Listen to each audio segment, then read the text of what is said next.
I want to walk you through an exercise that I used with an athlete in a one-on-one coaching session recently when we were working on managing fear, the fear of making mistakes and the fear of failure. So with this exercise, I am going to ask you to write some things down. So to make the most of the video and the podcast, if you are listening to it as a podcast, I would encourage you to sit down with something to write so that you can actually follow through with the exercise. Now, the fear of failure in sports means that you are afraid of what might happen. This player and I, we were talking about being afraid of getting benched. That's the number one worry that he has, the number one fear that he has. Now, this will stem from him making mistakes, so therefore he is worried about making mistakes because he doesn't want to get benched. But now, this idea of not wanting to get benched, that starts to highlight the true driving force for any sort of fear that you feel as an athlete. For him, it wasn't the mistake that he was worried about. It was the consequence of the mistake. Now, the consequence of the mistake is a thing that we imagine will happen if we do make the mistake. So getting benched, getting yelled at, embarrassing ourselves in front of all the people that are watching. Those consequences are the true driving force for any sort of fear that you feel when you play. And so what I want you to do with this exercise is to think about all the different consequences that you are truly afraid of. So let's say that you are a hitter. What are you afraid of happening if you strike out? Is it really the strikeout that you are afraid of? Or is it the drop in stats?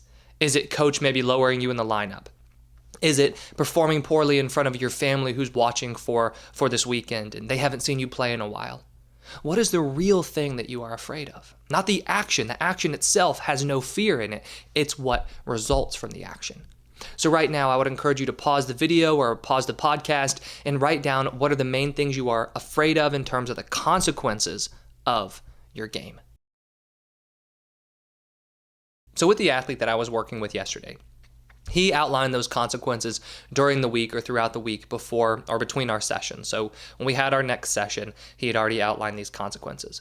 And so what I started talking to him about was this idea of being afraid in terms of our imagination.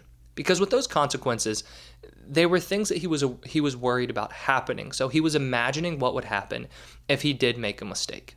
When he would imagine what would happen, so he would think, all right, coach is going to bench me if I make a mistake. This would cause him to play scared. So he would hold himself back. And this is something that we see a lot because of the thought, feeling, action cycle, where when you have these certain thoughts and feelings such as fear and worry, it will result in a change in play. That change in play for him was playing it safe, playing scared. Now, he was describing to me that when he played it safe, he didn't make a whole lot of mistakes, so he did achieve that goal. But what ended up happening was he left feeling more disappointed in himself because he was also not a very effective player out there. He was just kind of filling up space, he told me, and he wasn't doing anything productive for his team. So while he wasn't making any mistakes, he was also not being effective. And so he ended up feeling more disappointed than he would have if he had even made a mistake, because if he had made the mistake, yeah, he would have been frustrated. Maybe he would have gotten benched, but he at least would have felt like, all right, I went out there and I played hard, I played aggressively. And so this is a really interesting dynamic that happens where we are afraid of making mistakes because of these consequences. But those consequences drive us to play scared and maybe play safe, which ends up leading to us not performing well anyway because we're trying to play it safe and we're holding ourselves back.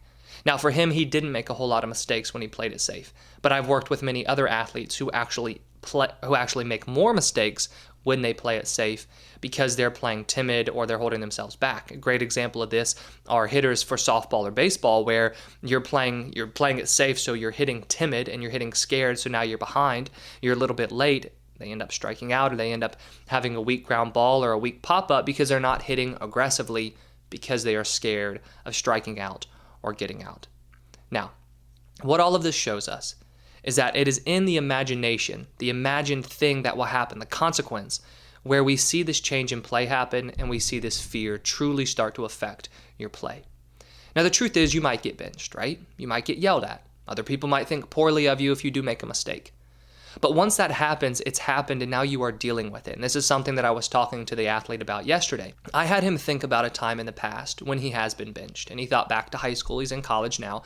And so he thought back to high school and he thought about a bad game he had where coach ended up benching him. Then I had him think about, how did you handle that? What did you do as a result of that? He told me that he actually ended up, feeling mad at his coach for benching him because he didn't really remember, why he was benched, and he didn't feel like he had played poorly enough to deserve getting benched.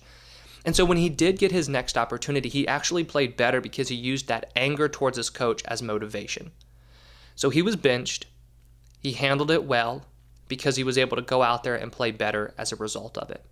When I had him go through that and think about that, I then had him imagine what would happen in the future. I said, okay, now in the future, if you do get benched on your team this upcoming season, how would you handle it? What would you do? How would you respond? So then he started to think about that. And that's what I want you to do right now for the second part of this exercise. I want you to go through each one of the consequences that you wrote down, the consequences that you are truly afraid of. And I want you to think, if this consequence happens, so if this thing that I'm worried about happens, how will I handle it?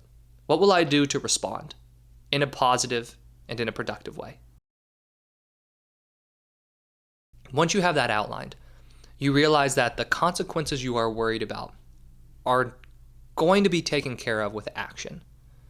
So the whole idea behind this exercise, the whole idea I was talking to the athlete about yesterday was that we need to be more action-oriented instead of imagining what might happen. So in the present moment, there isn't any fear that needs to be there if you're fully focused on what you are doing. Because there's no fear in the action that you are taking right now. Once again, there's fear in this imagined consequence of what will happen if you do the action wrong or you make a mistake. But if you are just focused on taking action right now, playing the game, training, there isn't any fear that will be there. So the more present your mind can be, the less fear you will experience. And then when you think about when these consequences happen, if you trust that you can handle that, right? And you remind yourself, hey, if I do get benched, I know what I'll do. I'll go back, I'll train more, I'll make sure that I put in more work, and I'll give it my best shot next time I get an opportunity.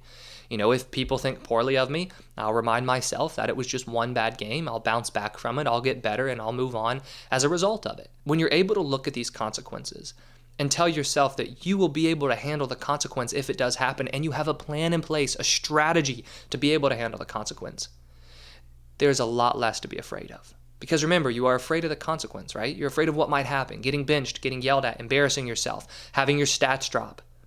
The consequence is what you are afraid of, not the action. If we can handle the consequence, we don't need to be afraid anymore. So now that you've gone through and you've thought about each one of those consequences, right? And you've reminded yourself that if it does happen, you can handle it. The last part of this is where you need to continue to work to be present, right? Focus on what's happening right now. Focus on playing the way that you want to play to help yourself play your best instead of playing in a way that's a result of this fear.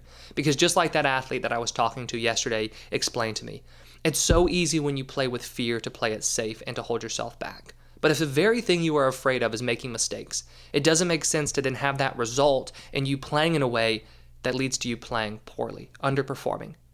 So make sure that you focus in the moment on how to play your best. Be aggressive, right? Go after it. If you do make a mistake, make the mistake going 100%.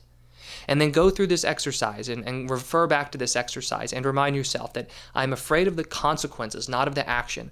And if I can handle those consequences, I don't have as much to be afraid of, so I can just focus in the moment on what I'm doing. And if those consequences do happen, I'm not going to be afraid of them at that point. I'm just going to be taking action and handling them. So in summary, fear of failure is driven by the fear of consequences. If we can handle those consequences, then we have a lot less to be afraid of. So don't allow yourself to be afraid in your imagination, right? Thinking about what might happen at the end of the game, what might happen if you make a mistake, what are all these consequences? Trust that you can handle those consequences if they happen, because at that point, all you'll be dealing with is action. And bring your attention back into the present moment and make sure that you are playing aggressively, right? Confidently, freely, and don't allow this fear to cause you to play scared. If you have any questions about this video or have a sports psychology topic you would like me to cover, please let me know in the comments below. I hope you enjoyed this video, and if you did, please hit that like button and subscribe if you haven't already. I put out new videos each week on sports psychology and mental training.